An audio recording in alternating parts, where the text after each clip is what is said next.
నమస్తే, welcome to cube TV. నేను గిరిజ. తెలుగువారి నూతన సంవత్సరం, తెలుగువారి చాలా పెద్ద పండగ ఉగాది పండగ. ఉగాది పండగ అంటేనే షడ్రుచుల సమ్మేళనం. మరి ఉగాది పండగ రోజున చేయాల్సినటువంటి పనులేంటి, పూజా విధానం, ఈ విషయాలన్నీ తెలియచేయడానికి ఇవాళ మనతో పాటు ఉన్నారు ప్రముఖ జ్యోతిష వాస్తు పండితులు, లలితాదేవి ఉపాసకులు బ్రహ్మశ్రీ నానాజీ పట్నాయక్ గురుగారు. మరి వారి మాటలో తెలుసుకునే ప్రయత్నం చేద్దాం. గురుగారు నమస్కారం. శ్రీమాత్రే నమః. గురుగారు, మనకి ఈ ఏడాది విశ్వవసునామ సంవత్సరం మొదలవుతుంది. సో మనకు గతం చూసుకుంటే క్రోధినామ సంవత్సరం. సో క్రోధికి విశ్వవసునామ సంవత్సరానికి ఉన్న వ్యత్యాసం ఏంటి? ఈ ఏడాది మనకు ఏ విధంగా ఉండబోతుంది అంటారు ఓవరాల్ గా? గురుగారు ఒక్కసారి తెలియజేస్తారు. మనము గతంలో క్రోధినామ సంవత్సరం వస్తుంది అన్నప్పుడు అందరూ చెప్పారమ్మా, కుజుడు అధిపతి, క్రోధము అంటే గొడవలు. అసలు యూట్యూబ్ తీయండి, ఎవడెవడో కొట్టుకున్నాడు. అన్నదమ్ములు, తండ్రి కొడుకులు, లవర్లు, ఎక్కడి నుంచి ఎవరెవరో గొడవలు పెట్టేసుకున్నారు. అందరూ గొడవలే కదా. అయితే క్రోధినామ సంవత్సరానికి అధిపతి కుజుడు కాబట్టి కుజుడు ఘర్షణలకి కారకుడు. ఓకే, పేరు కూడా క్రోధినామ సంవత్సరం వచ్చింది. ఈసారి అధిపతి ఎవరంటే రవి. అంటే గవర్నమెంటు, అధికారము, ఆరోగ్యము వీటికి కారకుడు. అంటే అనారోగ్యాలు వస్తాయని కాదు దాని అర్థం. కొన్ని రూల్స్, కొన్ని క్యాపిటల్స్, సెకండ్ క్యాపిటల్స్ ఎక్కడైనా రావడము. అదేవిధంగా పర్టికులర్గా చూసుకుంటే పెద్ద పెద్ద వాళ్ళు మార్పులు, సీఎం లెవెల్లో కావచ్చు, పిఎం లెవెల్లో కావచ్చు, ఏదైనా కొన్ని మార్పులు చేర్పులు జరుగుతాయి. అధికారులు లేదా గవర్నమెంట్లో మంచి మంచి అధికారులు ఉండే ఇది ఈ సంవత్సరం రాజకీయ మార్పు. దాంతోపాటు ఈసారి మామూలు జనాలు కొట్టుకోవడం కాదు, కానీ కొన్ని ఇప్పుడు మనకి చూడండి, ఇప్పుడు జిహాద్ అని ఉంటుంది. జిహాద్ లాగా ఒక విహాదు, ఒక శక్తియాదు, ఒక శైవాదులే వస్తాయి. విహాద్ అంటే ఏంటంటే మేము వైష్ణవులం, మేము శాక్తేయులం, మేము శైవులం అనేటువంటి గొడవలు ఎక్కువ అవుతాయి. ఎందుకంటే శని మీనరాశిలోకి వెళ్తున్నాడు కొత్త సంవత్సరం నుంచి, రాబోయే కొత్త సంవత్సరం నుంచి. మీనరాశిలో ఉండే శని గురురాశుల్ని క్యాప్చర్ చేస్తాడు. ఓకే, గురురాశులను ఎప్పుడైనా క్యాప్చర్ చేసినప్పుడు ఏమవుద్దంటే వైష్ణవులు గొప్ప అని కొంతమంది, లేదండి శైవమై గొప్పదని. శక్తి ఆరాధకులు పెద్దగా గొడవలు పెట్టుకోలేండి కామన్గా. వైష్ణవులు శైవులు అనుకొని ఈ గొడవలు పెరుగుతాయమ్మా. కొంచెం పీఠాధిపతులకు కూడా కొంత ఇబ్బంది వస్తుంది దీనివల్ల. కొంచెం మంచి మంచి పీఠాధిపతులు కూడా ఇబ్బందిని కలిగించేటువంటి గ్రహస్థితి ఇది. ఇక్కడ ఏంటంటే అందరూ కొట్టుకుంటారు నేను కొంతమందికి కొంత దైవం మీద కొంత అవగాహన ఉంటుంది. అసలు భగవంతుడు పరమాత్మ, మూల పరమాత్మ ఒక్కడే. ఆ మూల పరమాత్మే ఇక్కడ విష్ణువుగాను, శివునిగాను, అమ్మవారిగాను, గణపతిగాను రకరకాల రూపాల్లో ఆయన ఉన్నాడు అనేటువంటి అవగాహన ఉన్న వాళ్ళు గొడవలు పెట్టుకోరు ఎప్పుడు కూడా. ఈ అవగాహన లేని వాళ్ళు మాత్రం లేదు మేమే గొప్ప, మీ వైష్ణవం తక్కువ, విష్ణువు తక్కువ వాడు, శివుడే గొప్ప అని కొంతమంది. లేదు శివుడు అసలు ఏమీ లేదు, అసలు విష్ణువు యొక్క పాదధూళి నుంచి శివుడు స్నానం చేశాడని కొంతమంది ప్రచారాలు చేయడము, ఇట్లాంటి రకరకాలు ఉంటాయి. అంటే ఏమిటంటే శాస్త్రం ఏం చెప్తుంది అంటే, అయ్యా నీకు పలానా విష్ణువు అంటే ఇష్టం, చక్కగా చేసుకో, శివుణ్ణి చేసుకునేవాడిని గౌరవించు. ఓకే, అంతేగాని నువ్వు చేసేదంతా తప్పు, ఇట్లాంటివి చెయ్యొద్దు, భేదము చూడకూడదు అని చెప్తుంది శాస్త్రం.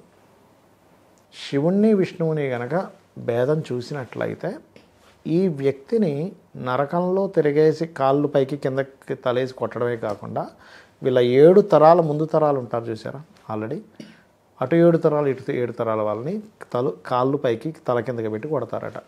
అర్థమైందమ్మా? కాబట్టి పొరపాటును కూడా ఇలాంటి వాటి జోలికి ఎవరు వెళ్ళకూడదు. అనవసరమైన భేదాలు చూడడం, అసలు అవి వాళ్ళకి కనిపిస్తేనే మనం తట్టుకోలేము. వాళ్ళ గురించి మనం మాట్లాడి ఓ వీళ్ళు గొప్ప ఏంటి, అసలు ఒకసారి కనబడ్డాడు అనుకోండి శివుడు, అయిపోయింది, డామను పడిపోతారు. అర్జునుడంత వాడే శ్రీకృష్ణ పరమాత్మ తన విశ్వరూపాన్ని చూపించినప్పుడు, కృష్ణ నేను చూడలేకపోతున్నాను, ప్రసన్నుడు కమ్ము అంటాడు. అర్జునుడు ఎంత బలశాలి, ఆయన ఎవరు అసలు? మనం మానవ మాత్రులం. వాళ్ళకు కొంచెం వాళ్ళ నీడ కనిపిస్తేనే మనం కంగారు పడిపోతాం, తట్టుకోలేం. అలాంటిది మనం జడ్జి చేసేసి అట్ విష్ణువు గొప్ప అంటే శివుడు గొప్పని, ఇదంతా కాదు ఇంకోటి ఏదో గొప్పని, ఇలాంటి పిచ్చి పిచ్చి పోకళ్ళు కాస్త ఈ విశ్వాస నామ సంవత్సరంలో శని వెళ్ళి మీనరాశిలోకి ఎంటర్ అవుతున్నప్పుడు, ఇంకా యాక్చువల్గా అసలు ఈ మార్చి నుంచే స్టార్ట్ అయిపోతాయి, ఇంకా విశ్వవసునామ సంవత్సరం అవ్వకముందే. అయితే గురుగారు మనకు ఇంతకుముందు చూసుకుంటే తమిళనాడు లాంటి ప్రాంతాల్లో శైవులకి విష్ణుమూర్తుల భక్తులకి మధ్య ఈ గొడవ అనేది బాగా జరిగింది క్రితం, ఒకప్పుడు కొన్ని వందల సంవత్సరాల క్రితం. సో ఇప్పుడు అందరికి అవగాహన వచ్చింది శివకేశవులకి భేదం లేదు అనేది. సో మనకి అయినా సరే గొడవలు జరగబోయే అవకాశం ఉంది అంటున్నారు మనకి ఉగాది నుంచి. అంటే ఇంకా ముందు నుంచే స్టార్ట్ అవుతాయి, స్లోగా అప్పటికి ఇంకా పెరుగుతుంది. ఇంకా అంటే ఈ సంవత్సరం అంటే ఈ 2.5 సంవత్సరాలు ఉంటుంది, ఏదో ఒక్క విశ్వవసునామ సంవత్సరం అని కాదు. శని భగవానుడు మీనంలో ఉన్నంత 2.5 సంవత్సరాలు దాని ప్రభావం ఉంటుంది, గుర్తుపెట్టుకోండి. అంటే ఈ గొడవలకి కారణం శని కాబట్టి శని రావటం వల్ల ఈ గొడవలు జరిగే అవకాశం ఉంటుంది. గురు రాసుల్ని క్యాప్చర్ చేస్తున్నాడు శని వచ్చి అక్కడ. గురువు ఈ దైవ సంబంధించిన వాటికి కారకుడు. శాటర్న్ వచ్చినప్పుడు ఏమవుతుందంటే అలాంటి ఆలోచనలు అదొక రకంగా మంచికే అవుతుంది. తర్వాత ఏంటి మనం ఇలా చేస్తున్నాం ఏమిటి, మనం భేదం చూపించకూడదు కదా అని ఒక అవగాహన తేవడానికి భగవంతుడు ఆడేటువంటి లీల ఇదంతా కూడా, అదొకటి జరుగుతుంది. రెండవది క్యాపిటల్స్ చెప్పాను కదా. మూడవది ఏంటంటే ఇప్పుడు మనకి భూమి యొక్క ధరలు ఆగిపోయి ఉన్నాయి చూసారా. అవును, ఒక విశ్వవసునామ సంవత్సరం వచ్చిన 3 నెలల తర్వాత నుంచి భూమి రేట్లు కాస్త మళ్ళీ కదులుతాయి. మొదటి 3 నెలలు మాత్రం ఫ్లక్చువేషన్ ఎక్కువ ఉంటుంది. ఒకసారి అక్కడేదో బాగా పెరిగిందంట అనిపిస్తుంది, ఇక్కడ ఏదో తగ్గిపోయిందంట అనిపిస్తుంది. ఒకేసారి వాడు ఎక్కువ రేట్ అమ్మేయడం తెలుస్తుంది, ఇక్కడ చూస్తే రేట్ ఉన్నట్టు కనబడదు. ఇప్పుడు ఆల్రెడీ డౌన్లో ఉంది భూమి రేట్లు. కరెక్ట్గా జూన్ తర్వాత విశ్వవసునామ సంవత్సరం మనకి మార్చి 29కి షడ్గ్రహ కూటమి రాబోతుంది. నెక్స్ట్ క్రోధినామ సంవత్సరం అయిపోయి విశ్వవసునామ సంవత్సరం కొత్త సంవత్సరం వస్తుంది మార్చి 30వ తేదీ నుంచి. ఏప్రిల్ మే అయిపోయిన తర్వాత జూన్ నుంచి కేతువు ఎప్పుడైతే సింహరాశిలోకి ఎంటర్ అవుతాడో భూతత్వ రాశుల నుంచి కేతువు తప్పుకున్నాడు. మనం కేతువు భూతత్వ రాశుల్లోకి వచ్చినప్పుడే చెప్పుకున్నాం ఏమంటే భూములు ఆగుతాయి, ల్యాండ్ రేట్స్ స్టాగ్నేట్ అయ్యే ఛాన్సెస్ ఉంది అని 1.5 year బ్యాకే. ఇప్పటికీ వీడియోలు ఉంటాయి నాకు చూడండి. అదేంటి అట్లా ఎట్లా అవుతుంది అసలు మొత్తం పెరిగిపోతుంది కదా అనుకున్నారు. ఎలా ఉంది పరిస్థితి సంవత్సరం నుంచి?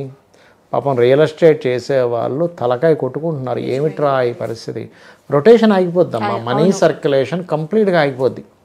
సో ఎప్పుడైతే కేతు కదులుతాడో కొంచెం మూమెంట్ అనేది స్టార్ట్ అవుతుంది భూములకి. సో రియల్ ఎస్టేట్ వాళ్ళకి ఇది ఒక గుడ్ న్యూస్ ఒక గుడ్ న్యూస్. షడ్గ్రహ కూటమితో ప్రారంభం అవుతుంది కదా, బుధుడు నీచంలో ఉన్నాడు కదా. షేర్ మార్కెట్ విదేశాల్లో అప్ అండ్ డౌన్స్, విపరీతమైన అప్ అండ్ డౌన్స్ వస్తాయి షేర్ మార్కెట్లో.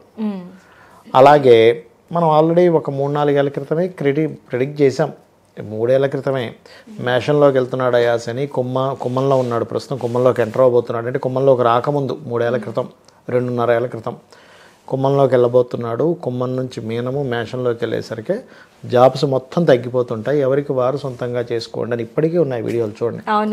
దాని ప్రభావం ఇంకా మరింత పెరుగుతూ ఉంటుంది. మీనంలోకి వెళ్ళాడుగా, కాబట్టి ఏంటంటే కొంచెం ఈ పండితులు కానీ ఈ దైవ సంబంధించిన దీంట్లో ఉండే వాళ్ళు అనవసరం గొడవలు పెట్టుకోవడము, న్యూ క్యాపిటల్స్ రావడము, అధికారుల్లో మార్పులు రావడము, గవర్నమెంటు ఇది విశ్వవసునామ సంవత్సరంలో రవి అధిపతి కాబట్టి గవర్నమెంట్ ఏం చేస్తుందంటే ఈ సంవత్సరం కొన్ని ఆరోగ్యానికి కొంత పెద్దపీట వేయడం, కొన్ని స్ట్రిక్ట్ రూల్స్ తీసుకురావడం, దేవాదాయ శాఖకు సంబంధించినటువంటి విషయంలో కొన్ని మార్పులు చేర్పులు చేస్తుంది గవర్నమెంట్. అలాగే మరొక విషయం ఏంటంటే ఈ జల ప్రళయాలు వస్తాయి, లేదా మంచి ఎండలో ఫుల్ వర్షం. ఆల్రెడీ 15 రోజుల క్రితం చెప్పాం, మనం కూడా వర్షం పడింది చూశారు కదా, 15 రోజుల క్రితం చెప్పాను వచ్చింది. అయితే అది ఇప్పుడు ఎండాకాలం, ఎండలు రావాలి, వర్షం పడుతూ ఉంటుంది, ఎందుకంటే అన్ని గ్రహాలు జలరాశిలో పోయి కూర్చున్నాయి, అందుకని అట్లా జరుగుతుంది. కొంచెం నేవీలో ఉండేటువంటి వారు, నేవీలో రక్షణ దళాల్లో ఉండేటువంటి వారు మొదటి 2 నెలలు కొంత జాగ్రత్తగా ఉండాలి.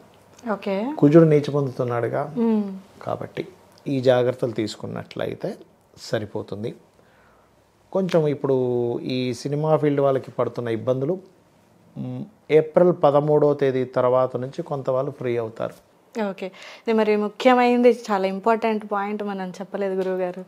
గోల్డ్ రేట్స్ ఎట్లా ఉండబోతున్నాయి ఈ ఇయర్లో? అసలు బ్రహ్మంగారు ఎప్పుడో చెప్పారు కదా, మా గోల్డ్ మనం కొనే స్టేజ్కి వెళ్ళలేము, ఇత్తడికి ధర పెరుగుతుంది అన్నాడు ఆయన. పాపం ఆయన ఎప్పుడో చెప్పేశాడు, మనం ఇప్పుడు చెప్పుకుంటున్నాం. ఏంటో మా 90,000 ఉన్నట్టుంది, ఇప్పుడు 80-90కి వచ్చేసింది ఆల్మోస్ట్. సో విశ్వవసునామ సంవత్సరంలో మరి ఇంకింత పెరిగే ఛాన్స్ ఏమైనా ఉందంటారా? పెరుగుతుంటుంది, కొంచెం ఫ్లక్చువేట్ అవుతుంది, బట్ పెరుగుతుంది. ఎందుకంటే రవి అండ్ జూపిటర్, గురువు మరియు రవి యొక్క ప్రభావం మీద ఉంటుంది గోల్డ్. ఒక 2 months తర్వాత ఏదైనా కొంచెం ఛాన్సెస్ ఉంటుంది, కొంచెం తగ్గడానికి. కొద్దిగా పెరగడం వేలల్లో పెరుగుతుంది, తగ్గడం రూపాయల్లోనే 100లో తగ్గుతుంది. అదేం పెద్ద విషయం ఏం కాదు. మనకు ఆ 100లో పెద్ద డిఫరెన్స్ లేదు.